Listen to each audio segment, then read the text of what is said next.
लोगों से कहना चाहता हूं, कम make in India.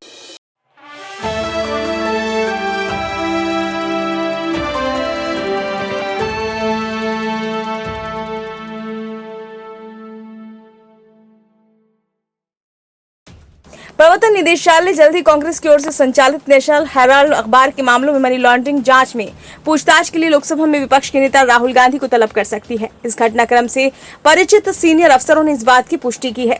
Hindustan times की रिपोर्ट के मुताबिक कुछ सीनियर अफसरों के नाम न उजागर करने की शर्त पर बताया गया कि कांग्रेस नेता से फिर से पूछताछ की जरूरत पड़ सकती है, क्योंकि एजेंसी अनियमितताओं की अपनी जाँच पूरी करना चाहती है। इस मामले में एजेंसी पहले ही 751 करोड़ रुपए की संपत्ति जब्त कर चुकी है।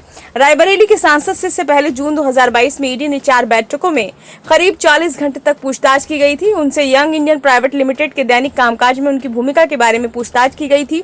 इस कंपनी में वो अपनी मां सोनिया गांधी के साथ हिस्सेदार हैं। वहीं वाईआई की ओर से एसोसिएटेड जर्नल्स लिमिटेड का अधिग्रहण अखिल भारतीय कांग्रेस कमेटी की ओर से एजेएल को दिया गया 90.21 करोड़ रुपए का ऋण और मुंबई में एक संपत्ति के विकास से संबंधित लेन देन के बारे में भी पूछताछ की गई थी। जुलाई 2022 में 3 दिनों में करीब 11 घंटे तक सोनिया गांधी से भी इस मामले में पूछताछ की गई थी। ईडी के एक अधिकारी ने कहा कि हम एसोसिएटेड जर्नल्स लिमिटेड की जांच पूरी करने और अभियोजन शिकायत दर्ज करने की सोच रहे हैं, ताकि मामले की सुनवाई हो सके। राहुल गांधी समेत सभी जुड़े लोगों को जल्द ही बुलाया जा सकता है। ये स्पष्ट नहीं है कि वित्तीय अपराध जांच एजेंसी सोनिया गांधी को भी एक बार फिर पूछताछ के लिए बुलाने पर विचार कर रही है या नहीं।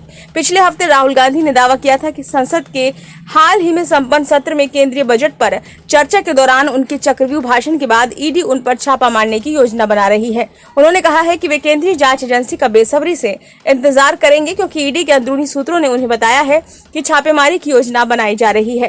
कांग्रेस नेता अभिषेक मनु सिंघवी का इस मामले में कहना है कि मैंने हमेशा एजेएल मामले में ईडी की भूमिका को विचित्र और अकल्पनीय माना है, जहां कभी कोई संपत्ति हस्तांतरित नहीं की गई, जहां अपराध की आय तो दूर, धन का कोई आवागमन नहीं हो सकता और ना ही हो सकता है, जहां अंतिम शेयर धारक की गैर लाभकारी कंपनी है। ये ना तो धन के आवागमन का, ना ही संपत्ति के आवागमन का एक अजीब मामला है और इसलिए पीएमएलए कानून अपने आप में अनुपयुक्त है। अगर ईडी राहुल गांधी को परेशान करने या कॉफी पर बुलाना चाहता है तो ये उनकी इच्छा है। पिछली बार पूछताछ के पिछले दौर के दौरान सोनिया और राहुल गांधी दोनों ने ईडी अधिकारियों को बताया कि यंग इंडियन प्राइवेट लिमिटेड और गैर लाभकारी कंपनी है और नेशनल हेराल्ड की मूल कंपनी एसोसिएटेड जर्नल्स लिमिटेड, जिसे 2010 में यंग इंडियन ने अपने अधीन कर लिया था, के वित्तीय लेन देन दिवंगत मोतीलाल वोरा की ओर से संभाले जाते थे।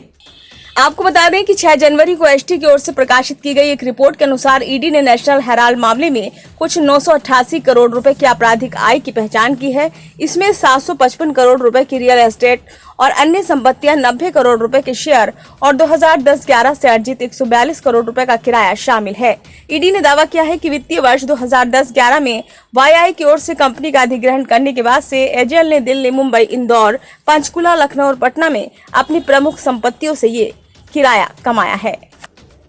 ब्यूरो रिपोर्ट, नई दिल्ली।